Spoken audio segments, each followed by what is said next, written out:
Of the year. Very excited to see so many faces in our wonderful crowd. And thank you to our families for the delicious food. It seems like everybody's well fed and happy. The meeting that we have today is my favorite of the year because it's kind of like where we get to show off all the cool stuff that the students have done for the year. We call it the EM State of the Union, and we have 4 of our top brass here to give us a little slice of the wonderful that's been going on this year. So I'm going to let you guys introduce yourselves.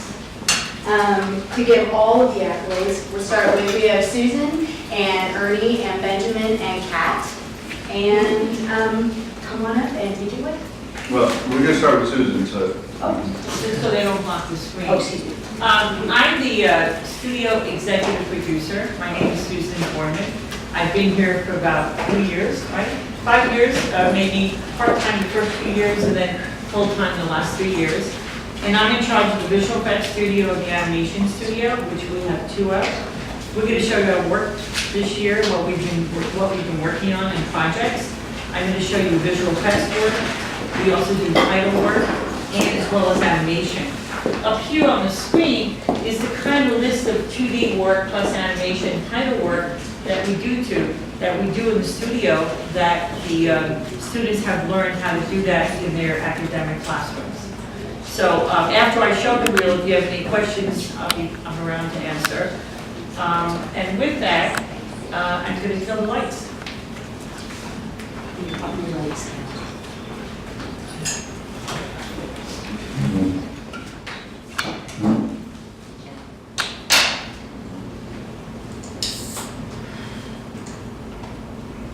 So the first thing we did, we started working American Hustle a couple of years ago, where we had to change the color of the cars from red to gray, and we did what's called the MAC, the black and white rotor max that you see here.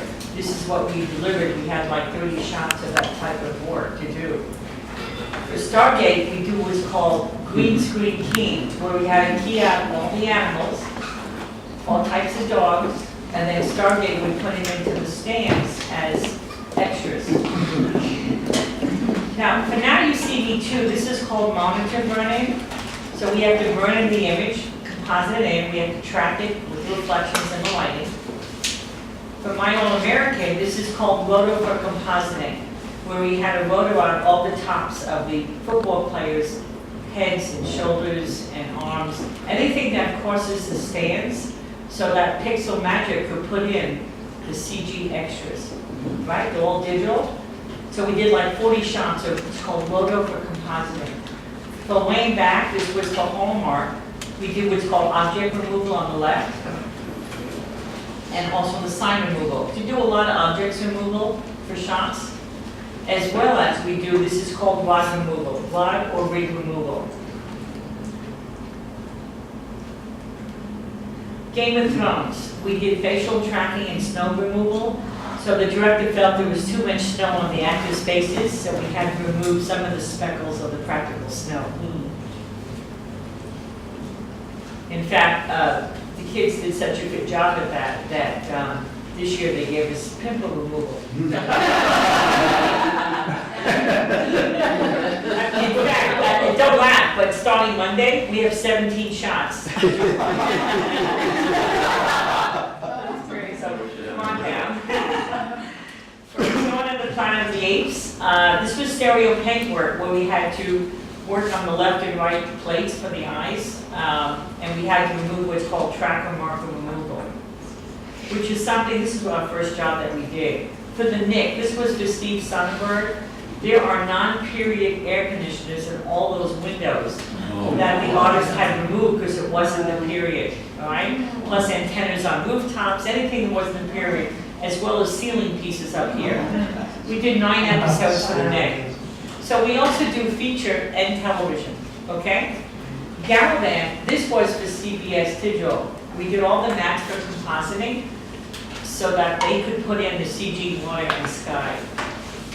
For Hunger Games, this is called camera stabilization. where we had like 40 shots around a conference room, we had to stabilize the camera because it was shaking. For Fox, again, object removal on the left. And this, the little marker removal, this is where the chipmunks would go, so we had to remove the markers. This was our first big show for Marvel. Again, marker removal. Marvel is becoming a huge client of ours, and they give us a lot of marker removals and title credits on all their movies. This is called split screen composite, where they take two different performances, they're able to put it together. Right? That's crazy.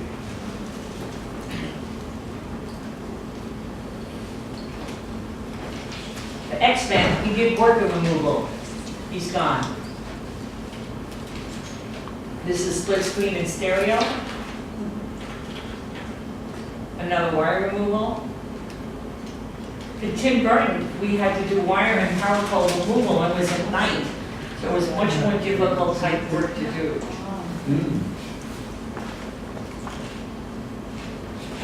Captain America Civil War, again, they had marker removers all over the set.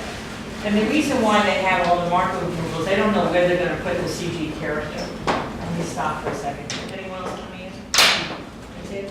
So you see on the right, there's a cape there, and there's two markers. So we call it marker and cape removal. And to keep your eye on the right, and it's gone. Right? So it's rotor and paint type work. Boom removal on the upper, middle.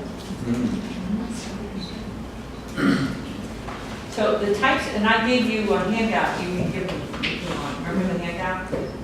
We have a handout of everything that we do. And then also, these are some of our clients, and we have repeat business from every single client. Because the artists are doing a really good job down there.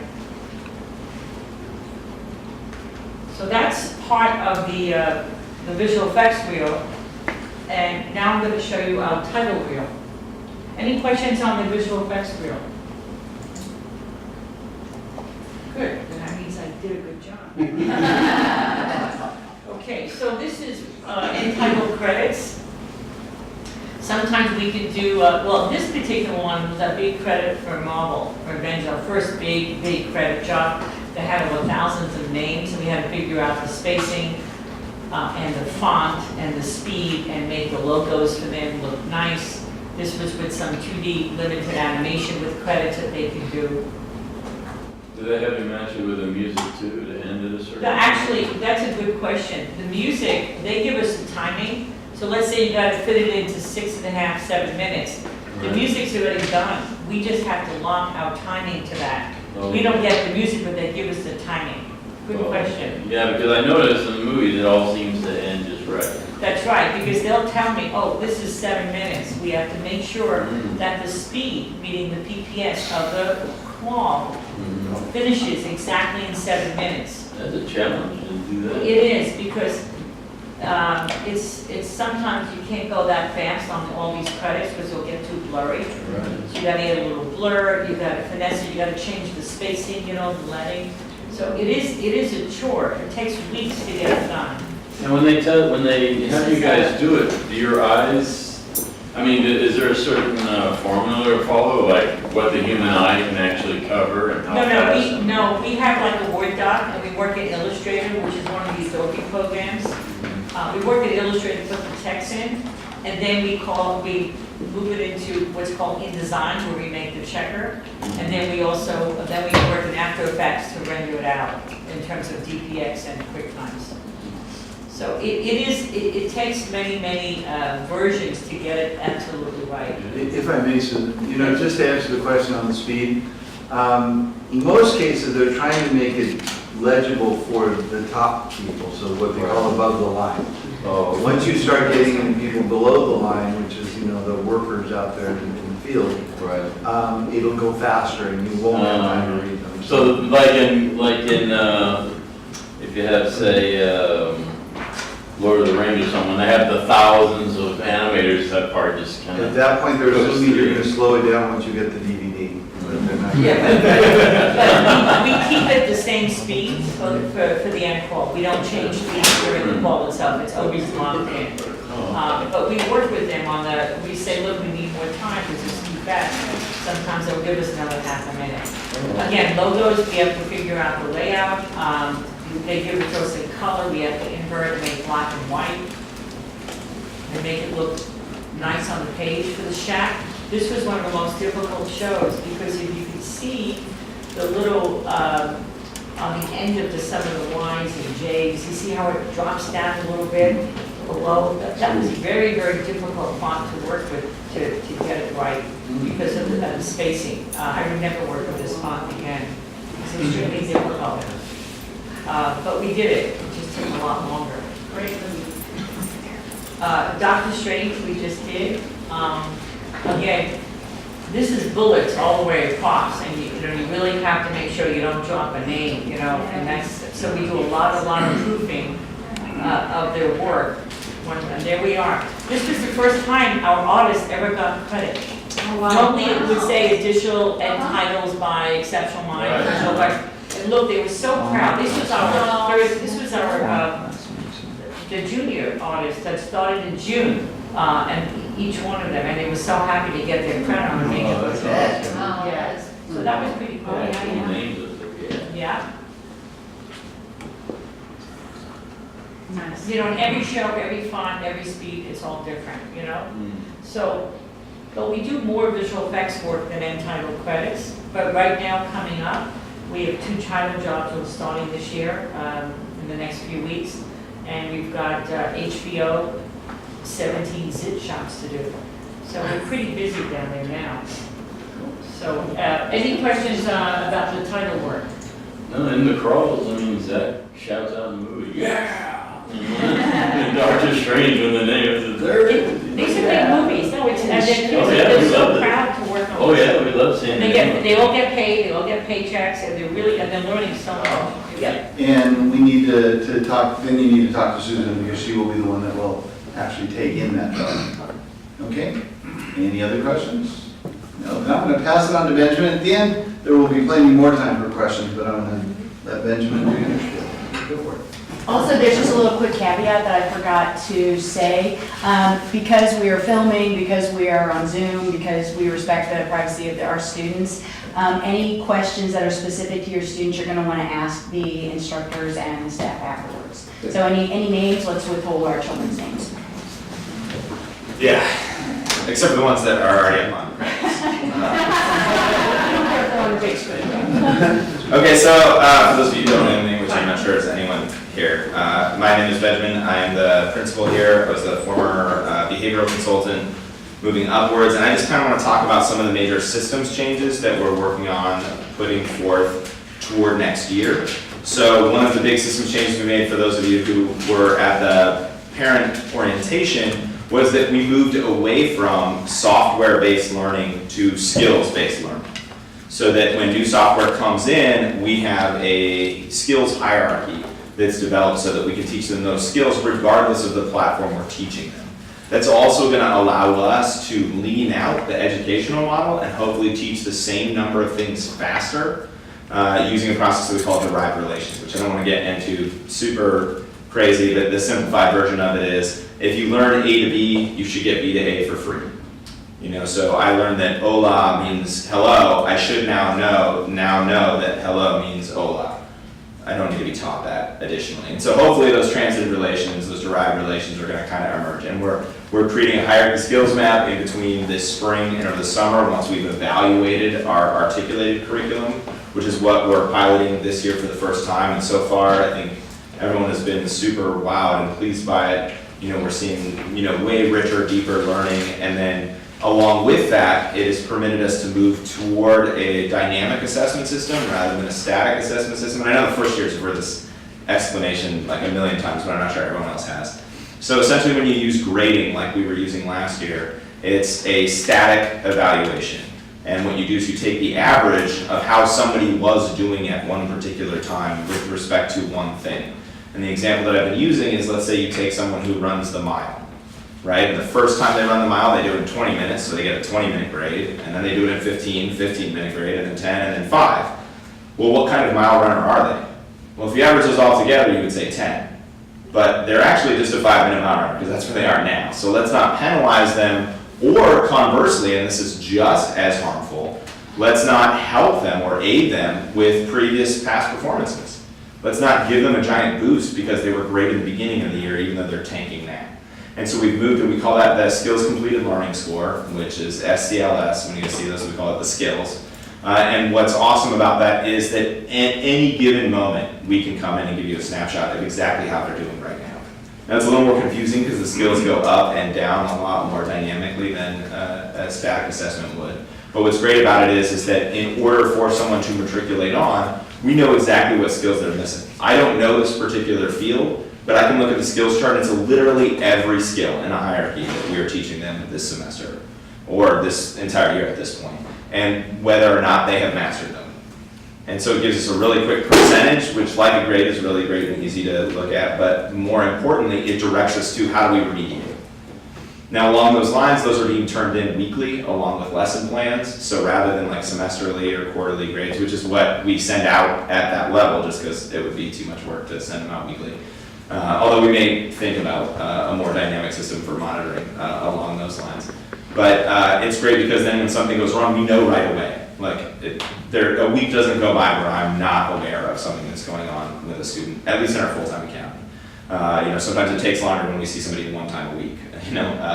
But along those lines, it's going really well. I think the students are getting a lot more support. It's permitted us. We hired on an additional behavior analyst. So he's here, and it's also great as well because Mike has a background in visual effects. So he has worked on productions for Spielberg and James Cameron and some others. And so he can actually serve as a crossover, mediating between the world that Emily and I live in and the world that the rest of the students live in. So that's been really helpful for us in terms of helping us come up with those dynamic assessments.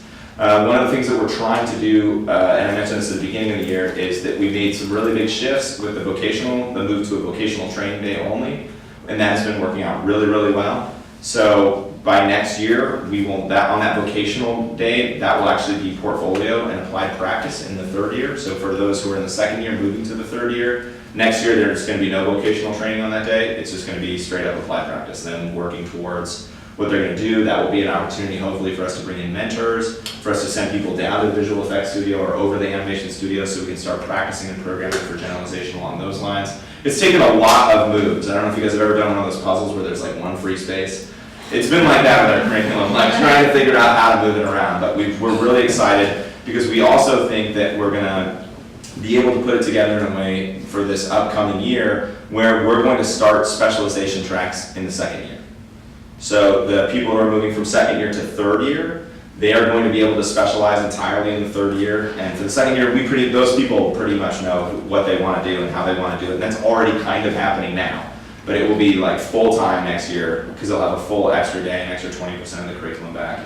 And then in the second year, we're hoping that by the middle of the first year, they will be working either in animation or visual effects from there on out. That's not to say they can't learn both, and we're going to have a lot of opportunities for them to be able to maintain and learn both as they go. But what we're recognizing when it comes to field placement is that by the time they're getting to the studio, the generalist model that we had hoped would be plenty for them to specialize in the skills that they have when they get there, it's taking too long in the studio and for them to learn it. And unfortunately, it's because we can't bring in work that one specific student needs to work on. It'll be like, oh, we're doing all green ski and what this person really needs to be doing is tons of rotoscoping. And while we have a whole system for remediating within the studio, we need that to be functioning and we need those people to be working to get work and shots done. And so we're hoping that by specializing and starting to track a lot earlier that we're going to be able to ameliorate that situation where we're sending them students who have a lot more of those specialized skills. So there will be less remediation. And so along those lines, we're also looking at possibly moving to a trimester system so that in the incoming with the first years, we can do a broader sample across all of the things that we would like to teach so that they can learn a little bit about those things so that by the time they get to the second year, they've tasted it all. Because right now, it's animation and compositing, but with sort of an animation bent on it in Photoshop. And then they jump straight into VFX, all VFX the third year, or the second year. And then they start doing more specialization in the third year. And we're hoping that if we move to a trimester system, we can sample across those things in the first year and then jump up to the second year. Now, the beautiful part is that we're able to do that right now. So within the first years, and Kat can speak a little bit more to that, we're starting to introduce visual effects now coming into the home stretch to the first years who are coming in at the moment so that they can get a taste of that before they move into next year. So hopefully the benefit will be that everyone, with the third years notwithstanding, will have a benefit of this kind of new tracked curriculum. And the third years who are there at the moment are benefiting from our brand new articulated curriculum, but we can't kind of retroactively go back and reteach them all that stuff. But they're getting in a lot deeper, which is awesome. Susan. Can I add something? Yeah, sure. Also, I mean, I don't feel you have to be like, make a definite decision, animation or visual effects, and I'll tell you why. Some of our artists can do both. And when there is an animation work, I bring them right away down to the studio, we put them to work. If they just do animation, there's no animation work, then they just practice. So I think it's great to have both hats, so don't feel like you have to make one or the other at this point. I think you should try and do both if you can. Okay? Yeah, and our curriculum is going to be designed where there's going to be a central program taught across each year. So everybody's learning the same program. It's just whether they want to apply it more towards animation or more towards visual effects. So switching back actually should be pretty fluid. We're hoping that's going to be the case. And then the idea behind that is that then we can start introducing different kinds of programming earlier into the second year that aren't currently getting introduced now until third year. So, and then one other thing that I want to comment along with that. So there's two big transition periods that I think are worth noting. One is the exit, since I say a lot of third year parents here, from the third year into the studio.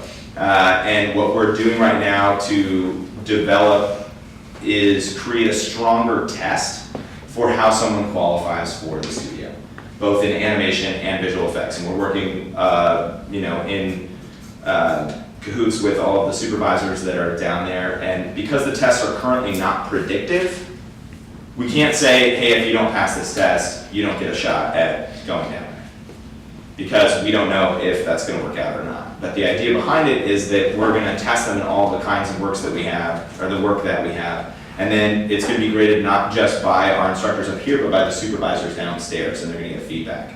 And we're going to start programming for that crossover and that generalization to make it a smoother transition.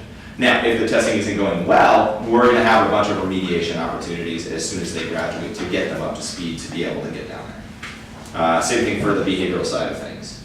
So, sorry, are there any questions about that? Yes? Is that starting currently? I mean, Yeah, that's been going on throughout the year already. That's part of our articulated, third-year students. the third year students, right? And we tried doing this last year, and the issue that we ran into, and for anyone who's ever done any kind of instructional design, which I'm guessing I'm probably one of the only people here who's done it, but creating a predictive test is super hard. You know, I mean, you look at something that's been around forever, like the SAT, still not predictive. And they keep messing with it. You know, oh, let's make it out of 2400. Let's make it out of 20 or 16. So then third-year students this year will then, if they qualify, go to the fourth. Yeah, and so there's two measures of qualification that we're looking for. One is the technical measure, and the other is the behavioral measure. What's the first one? Technical. Technical. Yeah, they need to be able to do the work. Right. So if they qualify technically and then behaviorally there's some issues, then we're remediating, and we're remediating now. I mean, we started remediating at the beginning of the year. We started working with people. I know I've had a lot of you guys in our offices and stuff like that. And then one of the things that we do find, unfortunately, with the third years is that, man, they get into that home stretch, and you know, everybody's been through this in high school or college, and they get in that last semester, and it is hard to keep them on driving that bus. It is hard. The motivation goes down. Spring is in the air, which is weird in Southern California. It's coming from the Northwest. It's always spring here. But it's tricky, and it's hard to keep them motivated. And that's one of the other things that we're working really hard, at least me and Mike and Emily, from the behavioral standpoint, in terms of how do we appropriately contrive the motivation for them, not just to finish out our program, but for that to transfer down into the studio. The environment is too awesome. And they get down there and their names are up on super sweet things. I mean, what's the motivation for them to move on and leave? Well, for some people, they're driven to go straight through, and that's not a problem. And for other people, they're like, this is sweet. Like, I want to hang out with Susan all day, you know? And that can be problematic, and we're trying to do a better job of preparing them and priming them for that transition so that they continue to work hard, not just there, but on any other skills outside of there that they're going to need behaviorally, you know, or technically to remediate and get ready. And then I know that there's a lot of other parents in here who are talking about admissions coming into the first year. So Kat and I just finished on Thursday our final candidate for the full-time program. And so we're going to be going through the process of coming up with our list of qualified candidates and then notifying everybody in. For the people who are being accepted, they'll be accepted with feedback. And then for people who will not be making it this year, they will also receive a lot of feedback on what they need to do in terms of next steps. So from that standpoint, we created a really awesome, intricate learning model, which we're also reevaluating because we're recognizing that, you know, and there are certain areas that, you know, need to improve in terms of our level of evaluation. But the class this year was unbelievably competitive. We had so many people. I would say the vast majority of them were from out of state. You know, not vast majority, I would say a slight majority of them were from out of state, you know, from as far as Alaska to New York, you know, to Mexico, Iowa, Missouri, you know, I mean, they're coming from all over the place. And so the press that we got really helped out in that regard. So we're really excited for the incoming class. And our hope is that, you know, with increased fundraising, we can also increase the space. We know it's all really crowded here. So we're hopeful that we'll be getting better at accommodating larger classes. As the curriculum gets better and, you know, we're focused more behaviorally on their independence, we're hoping that people can get through without as much support. So then we're going to let people know, I think, in the next 2 weeks. It's going to take us a little bit of time to get all that stuff together. So. By the way, I'm just on that note, we've always been reluctant to take more than 10 students at a time because our goal is to employ as many of them as we can employ. So we're not going to rush to taking on more students. However, we are in the middle of our strategic planning, which means that the board and several staff members got together and we're really trying to plan out what is the future of Exceptional Minds. And with that, it's looking like we're going to get more funding to be able to either move into more suites in the building or move into our own building. And that's one of the big moves that we want to do in the near future. Yeah, we're making a lot of moves, and I have been relying on Kat a ton. She's been putting in a ton of hours, and Kristen's been helping a lot too with some other educational stuff that's still hush hush, it's still top secret. So we're not going to bring that up right now, but I do want to give her some props. So, but if you guys have any questions. Did the students know about the possible fourth year already? I would say, Well, we talk about it all the time, but it's not necessarily a fourth year. It really is the studio. The only difference is the additional funding that we're going to pour into making sure that they have all the support that they need. But they wouldn't be paid, or would? No, they are paid. Oh, they would be? They are paid. So it's not really a fourth year of the school, though for internships, it turns out that they need to be in a 4-year college. okay. So that's another reason that we're talking about it as a fourth year. Got it.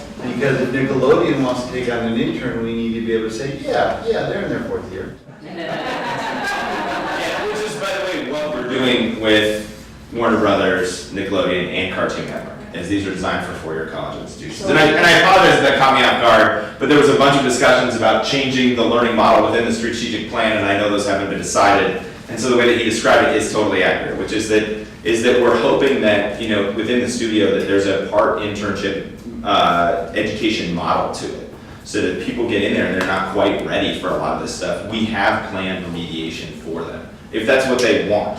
Now, much to our surprise, people, and this happened last year, where a number of people came in after completing all 3 years and they did very well and qualified for the studio, some of their names were up there, decided, I don't want to do this anymore. Okay, I mean, that's a hard thing for us to, you know, we're not going to browbeat anybody into working on Marvel films, because who wants to do that? So, and if that's not sexy enough for them, then I don't know what to tell you. So, but along those lines, yes, they're very aware of what the resources are that are available, how this testing process works, and what comes after. And that's where the internships will come. And so just to be more specific along those internships, those companies, those 3 companies have given us an internship. We're not even applying to them. They just say, we trust your judgment, pick someone. Now, for ethical reasons, I was really uncomfortable with the idea of us actually just going out and picking someone. Because last year they had supply and they selected for us, and this year they're like, oh, you did so, we got so many great candidates, just pick. And I was like, I do not like this. So what we're having everyone do, and we talked about this 2 weeks ago, is that the internships are being posted as they come up once we have all of the information, and then they are going to send a resume, cover letter, and their reel to myself. And if they want help, Kristen has made herself available by appointment to do one-to-one assistance, which is really excellent, in vocational lab on Tuesday afternoons, and she will work with them specifically how to apply for it. Now, obviously, we get a pick anyway, but we want to know, one, who's really interested in this? We don't want to walk up to somebody and then convince them that this is the right internship for them. If they're not willing to put in an application, that might say something about how they would perform once they're there. And we've been very fortunate that all the interns that we placed last year did very well. And that the students who we sent to perform at Anna which was the Cartoon Network competition, did amazingly well. And that's what turned into the internship this year. And also, just a little quick thing about the internships, it's simulating applying for things. So the idea that there are 3 spaces that we know of right now, there will be more, and there are also more that we don't know about that are outside. But any student, any of your children can come and meet with me at Writing Lab or after school someday. We make appointments, and simulating the idea of we're going to practice getting a job. Let's look at your resume in this way. Let's look at the cover letter. There's a lot of different kind of discrete aspects of getting a job, as we all know, that have been very helpful for the students. So I encourage everyone to apply for all the internships, and it will not be wasted time. Yeah, and it's also about trying to create a culture around that. If what they're hearing about is look for a job, look for a job, look for a job, look for a job, here's how we help you. And where we are encouraging, we're saying go out and apply for anything. Like, look, we will help you put a resume and a cover letter together if you're gonna go apply to be a lifeguard this summer. No joke. We want them to get really used to this. And then if by the time they graduate our program, they have gone through simulated interviews, by which, by the way, we're providing one-to-one feedback on everyone who submits us a cover letter. If we're gonna do interviews, which hopefully we'll be able to fit that schedule, all of those in to interview for the job, even if we don't think they're appropriate for the job, we want them to have that practice. It's part of our vocational training. It would be awesome if everyone who graduated here had gone through that process like 10 or 12 times over the course of 3 years. Then when they got to that actual interview, they'd be like, oh, I got this. You know, they know exactly what they are, as opposed to what we would have been currently doing in the past is when these job opportunities come up, we give them a lot of prep, and it's a ton of prep. They're very well prepared when they go in, but it would be great if they had a lot of practice and there was a culture of that practice here. And that's what Kristen and I are working really hard to. And it's also confidence building for them too, because a lot of times we find out that when the students are in the program, they think like, oh, I don't have to look for a job until May of my 3rd year. No, actually, you can be looking for a job now. You can be practicing how to look for a job, and that's been very successful. Yeah, and the final point on that is really that also it starts to give them a scope of what the field is. When they're in there and we're helping them do job searches and we're talking about these things, a lot of people come in, especially the people who came in to interview with us. I would say at least 5 of them have said that I want to only work for Disney. Me too. That sounds awesome. You know, but obviously that's not super realistic, and it starts to manage that expectation and that relationship to what they pay, what the hours are. And along those lines, we've been doing a really good job this year of bringing in a lot of guest speakers. We've had a lot of volunteer effort from like Pamela Jarvis at DreamWorks. She's a 3D map painter, and she's come in and she's helped out a ton. She's working with the first year stat, can talk a little bit more about that. But along those lines, we're trying to create a culture of self-promotion, that we want people to take a lot more initiative, that we want them to have a lot more polished credentials when they apply for those jobs. Yeah. What percentage of 3rd year children, kids, actually go into the 4th year studio? So that's a really great question. Let me, basically there's 25 graduates that we've had thus far. 13 of those graduates, what's that? She didn't know the question. It's what percentage of 3rd year graduates go into our studio? Okay. Go to the studio, okay. So thus far we've had 25 graduates, 13 of them are down in the studio. That's good. 5 of them are working on the outside, and another 2 have had internships. You could call it 80, it just depends. And it depends on what you call working. Because some students can only work 3 days a week, or some graduates are only working 3 days a week because that's all they can handle. Others are really still practicing to get up to speed where they're actually covering their costs of being down there. So it's a variety. Now, is that the parents, do the parents pay for that? No, I mean, once they've gotten into the studio, we cover all of that. We cover the training, we cover paying them. It's just that some aren't working fast enough to be making a living, as it were. And that's something that's become complicated. Also, something else I'd like to mention now that we're with the group here is flat rates. There are some jobs where they're going to get paid on a flat rate, and that's something that we really struggle with, because is it ethical to pay them that way? Should we pay them by the hour? So on and so forth. Well, it turns out that by paying them flat rates, they're more motivated to work, right? If you pay them by the hour, then they can take all week to do a shot. Of course. Right? So we finally determined that it was more ethical to pay them flat rates, Yeah. because it was actually teaching them something Yes. versus not. And as you all know from the learning curves that you've seen from the textbooks, that non-contingent reinforcement creates a really flat, low learning curve, where if you're getting paid for doing nothing, Right. not necessarily on the product you produce, then that's not going to ever increase. If anything, you get paid more for working more slowly. And it's harder for us as a studio to run it, and I don't want to speak for the studio people because that's not my job, but I know that I was part of that conversation, that it becomes really difficult to plan for how much time something is going to take or what the cost is going to be. And we also know, this is just a surprising finding, is that a lot of our students have been on non-contingent reinforcement for a very long time, and they're not motivated by more money. But what they are motivated by is more time off or less work. Two things. One is there's the self-esteem, like pat on the back, attaboy or attagirl. And then the other thing is that they don't necessarily need to pick up another shot right away. They do most often, almost always, but you know, then they're like, oh, I did this great. And then if they go way over, that's on them and they know it.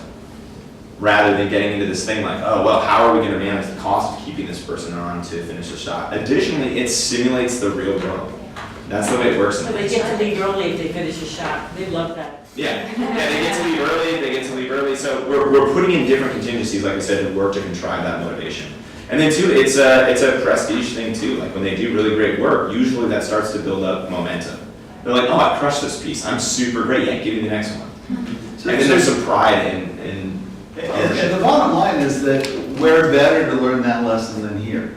Right? On the job, maybe they are getting paid by the hour, but they're only going to be kept around if they're doing it in a super efficient, yeah. Right, so that's important. And then keep in mind, we lose $150,000 a year in the studio. I really need you guys to hear that. We raise that money. We go out there and beg. I go do a lot of begging to get that money so that we can cover that difference. And we do it because we're providing behavioral support. We're providing all kinds of supervision down there to get them up to speed. And you know, as Benjamin was saying before, these tests and all these things that we did to get them down to the studio, it's hard to know whether they were real or not. I mean, they were real, but whether they proved it. We definitely tested them. We definitely tested them. But the fact is that there are some students that were doing really poorly even through those tests. And it turned out to be really great employees down in the studio because once they got it, they could get it and do it faster and faster and faster. So just keep all of that in mind, that in the studio they may end up getting paid flat rates, they may not end up making a huge living right off the bat, but the amount of support we're pouring into that to help them get up to speed is really quite significant. And the move to tracks is to hopefully, you know, remove the need for that gap, where our 3-year generalist model didn't require so much learning on the job. And so the hope is that we're going to eliminate a lot of that lead up time and a lot of that effort. Cool. Love it. All right. Any other questions? Okay. All right, so Benjamin already talked about a lot of the changes that has happened with the skills assessment, but there's a lot of other exciting things going on. So I'm going to tell you briefly about those. By the way, I am Kat, right? I know most of you guys, but there are some new faces here. I'm the academic lead, so I keep track of the curriculum that's being produced, and I help kind of direct the through line through all the years. So in the third year, what's happening right now is we are allowing students to specialize in building their skills in VFX or animation through specific, sorry, I'm not used to public speaking, so let me catch my breath for a second. They each have customized curriculum that they're working on 2 days a week, and they're building their skills in either VFX for the studio or in animation. And an exciting thing that's happening in the second year is we're having a production class where the students are actually working in a pipeline to create projects, and we're going to show you that later on. Awesome. Okay, all right. And in the first year, this year we're going to introduce After Effects so the students can get a taste of visual effects. So moving on next year, they'll be able to kind of make that decision whether they want to focus on animation or VFX. So there's a lot of exciting things happening. We also have after-school workshops that we started this year, and we're going to continue them through the summer. And we also have a host of summer workshops going on. I'm sorry. We also have a host of summer workshops going on, and the information's out there. So, yeah, Benjamin did cover most of the changes, and I've been working a lot with him. Well, for a lot of those who feel like you got gypped, and I come from Gypsy, so I can say that, who feel like you got, gypped on the curriculum shift, this is already evolving now, but it's going to be formalized next year. This is like all of this tracking and stuff is happening now. It's happening in this spring term, and everybody's getting this opportunity to specialize. For example, a lot of that happened in this production class, that people who are more VFX oriented were taking care of those elements of the production, background designs, the compositing, for the project at ULTC, and then they went above and beyond, and a number of our students actually, we have one of our second year teachers has a degree in marketing, and so they started talking about like, hey, when you do these kinds of things, a lot of the stuff you'll be asked to produce is not about the broader animation, but it's about little logos or little designs or things that you have to do. So they came up with a whole timeline in a marketing report, and what they actually ended up coming up with, rather than what we thought was supposed to be a commercial, was an entire series that they're working on getting ready to pitch. And when you see the piece, you're gonna be like, wow, this could sell. Yeah, It's pretty good. Yeah. But really, we're just trying to make sure that our students become more competitive and have the experience of working in a group in different roles within the classroom. So that's the whole benefit of being in a classroom environment, is working in a group. And we're really trying to focus on building pieces for their reel throughout the school year. So that's why we do have production class in the second year and the portfolio class where they're specifically working on animation or VFX for their reel during that time. Yeah. Will the reels eventually be updated that are online? I know that there's a starting, at least for first years, there's their little vine that they did. Right. Will eventually, at the end of the year, they'll upload what they've selected as a reel to be on that online so people can have access to that, or? Yes. So we're constantly updating their reels. Their reels have already been updated. They just haven't made it to the website yet. So anytime they have new work or new projects, they have the opportunity to update their reel, and we usually do it 2 times a semester actually, have the students produce new reels. And that's also a big part of this job application, simulation that we want to do within here, is like, this is going to be your life. Every time you put a new project, you're going to have to edit that into your reel, you're going to have to learn to update your resume. The rule is what, 6 months? 6 months. Even if you have nothing on it, or any kind of qualifying event. So. Yes. Regarding the summer programs, do you think that it would be a great idea for you guys to suggest maybe a particular program for, your child pertaining to their needs? Absolutely. So there are particular classes that are good depending on which year your student is moving into. So any student moving into the second year, we encourage them to look at the VFX, specifically After Effects classes that we're teaching, so that they have a leg up on the next year. We also offer Maya classes, which are good for the second years moving into third year, so they get a little taste of what is to come.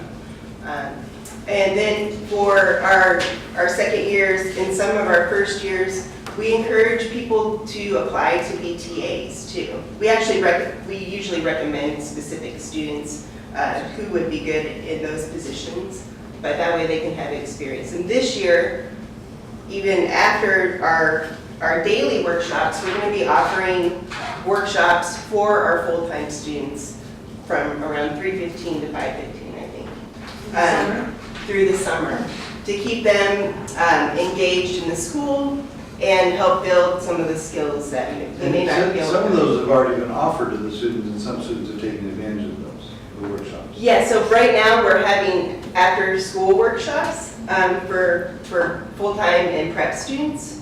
And we're offering figure drawing, character development, and then comic animation and After Effects. Motion comics, And then after spring break, we're going to offer another series. So this will be ongoing, and it really helps our students supplement the education here, especially when it comes to keeping up their drawing practice and personal, like pet projects that they want to pursue that we don't have time to really support. One of them the in. things that we ran into last year with the huge boom in interest in our program was, staffing shortage, essentially.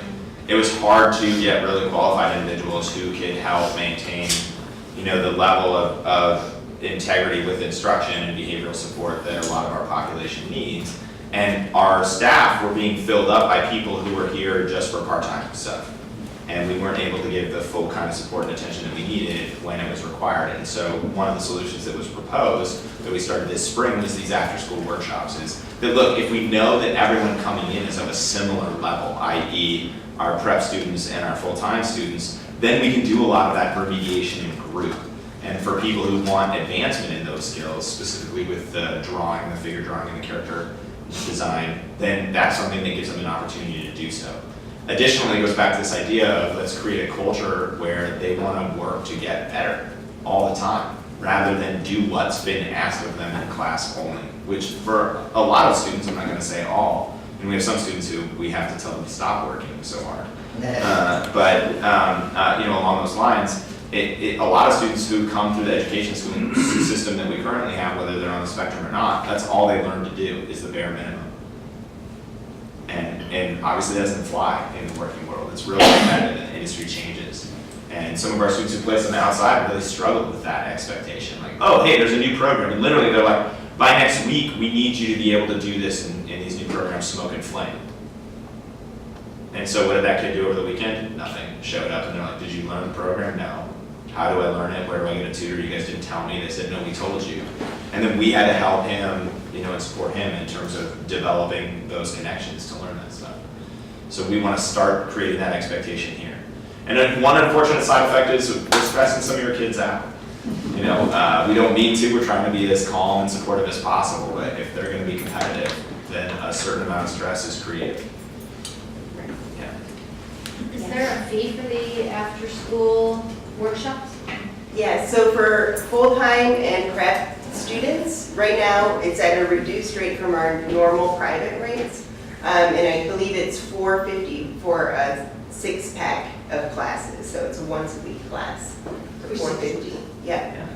And so that comes in at about half. We tried to make it as affordable as possible to cut down the rate as much as possible and still be able to use the space and have it staffed. And we're keeping a 3-to-1 student ratio.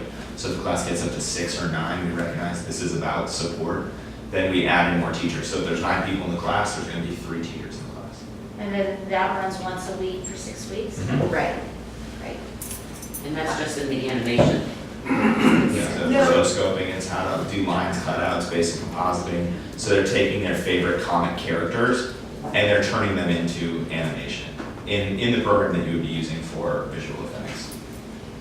Just a little side note, my son just recently did be drawing, he's got one more class left, and I've seen improvements, amazing improvements, so I would definitely recommend it. Yeah. So I think the figure drawing in particular, we're going to probably run a lot of times. Anybody, whether you're going into animation or you're rotoscoping, the figure drawing is extremely helpful in figuring out proportions of the human body and just like shapes for masking. It's a really great skill. And rotoscoping is a visual effects thing, as you Yes. might remember from the first. So, and then we're still building these courses, but even in Maya, which we only cover in the 3rd year, we're going to offer some courses that build on themselves, probably starting next year, where you can take a beginning Maya class after school and then move into more advanced things, but as an after-school program. And our hope is that from a system standpoint, we might be able to, if we, and we're working on this as well, probing the markets out there.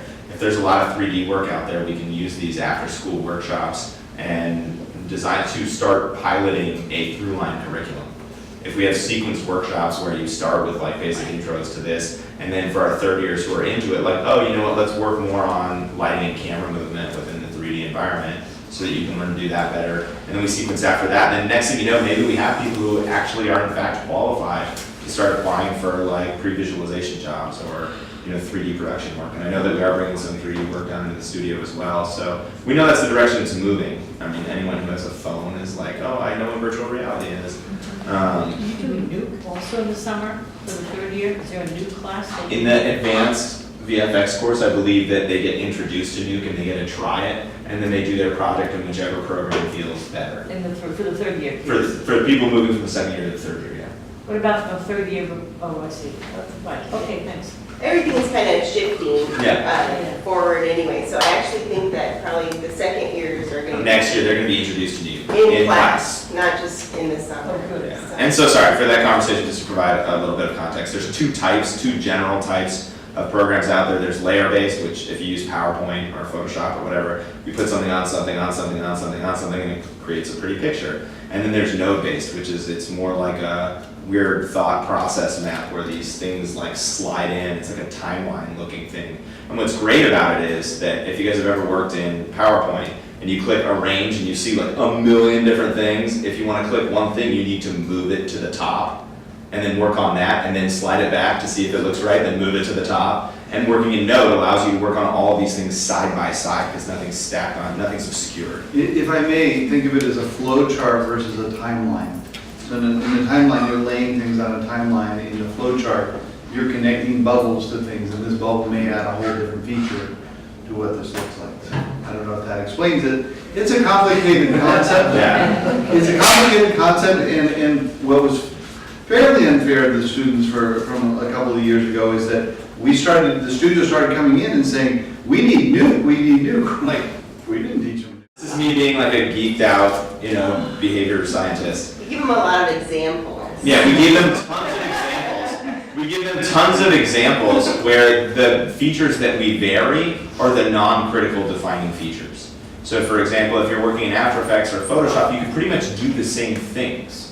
But there are some qualifying differences, and it's not just the tools or the interface. And we need them to be able to flexibly identify how to do those things. And it's really interesting because when we brought in a lot of individuals for our assessments to come into the full-time program this year, a lot of them were doing stuff like, I forget one of them, he's like, it was Steam. If your kids play video games, they're on Steam.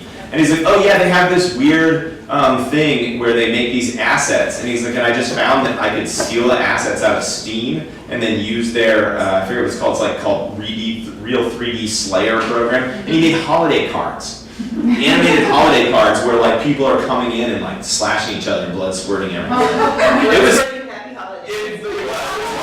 It was amazing. But it's like he was using a program in a way that it's not intended to be used. And that showed that he'd gone through a lot of different examples and was able to generalize it in a flexible way. And the term for that is called adduction. I'll create a glossary later. Okay, any further questions? Well then, if I could recommend, there's a lot of great snacks in the back. Please stop, talk for a little bit, get the snacks, and then I'm going to put a video on while you're doing that. Okay. That's what Can I say one thing? I want to say, you guys, thank you so much for all you do. My son is just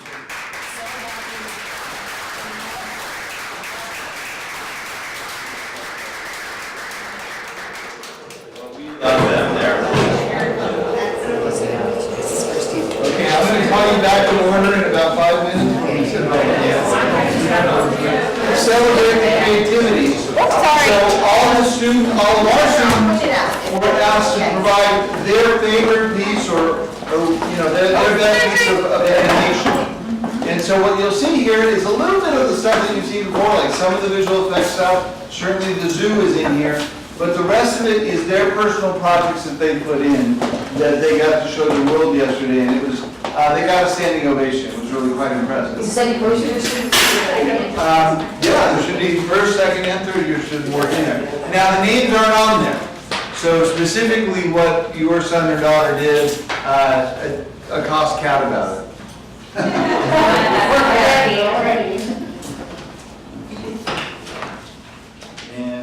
here we go.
It's gotten to that. So this is what the second years have been working on in their production class. It's from us.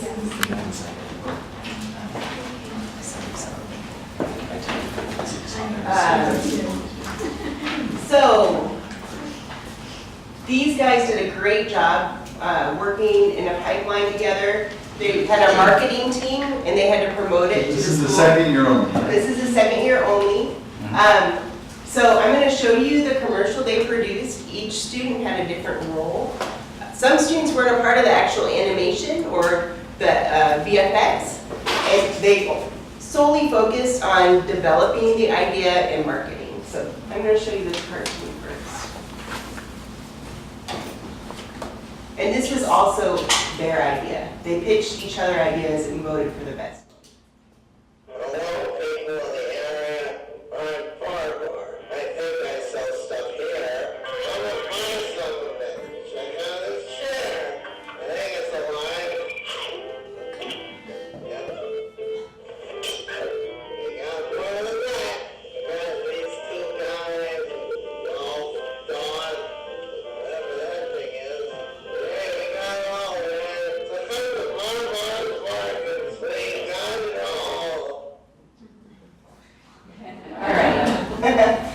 So originally this was supposed to be a commercial, although the expense of producing it probably would be more than Barbar could afford.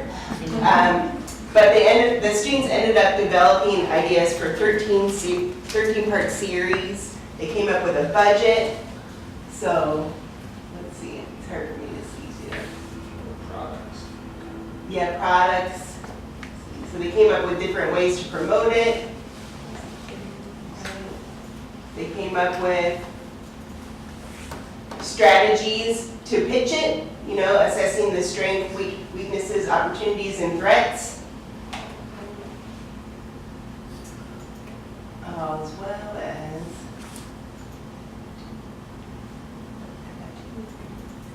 episodes.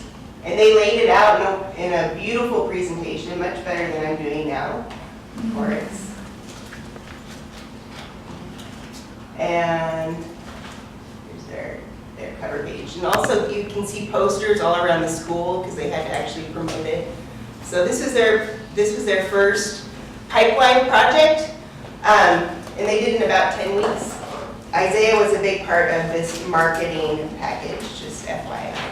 So that's pretty exciting for our first production class product, I think. Yeah, they were pretty pumped about it, and they put up some posters, much like the Obama posters that were up. I think there was one, I don't know where it is, but where it's just his little head in like the 3 colors, and I don't know. And they put up a bunch of cool stuff everywhere for it. Really. Okay, well, folks, if there's any other questions, we'll be around to answer questions, but otherwise, thank you for being here. Really, this school runs because of your support, not only financially, which, again, it costs us about $8,000 per student beyond what you pay for students, but also your support, just being here, being a part of this, spreading the word, talking to people about what we do is super important too. You're all part of the team. Thank you.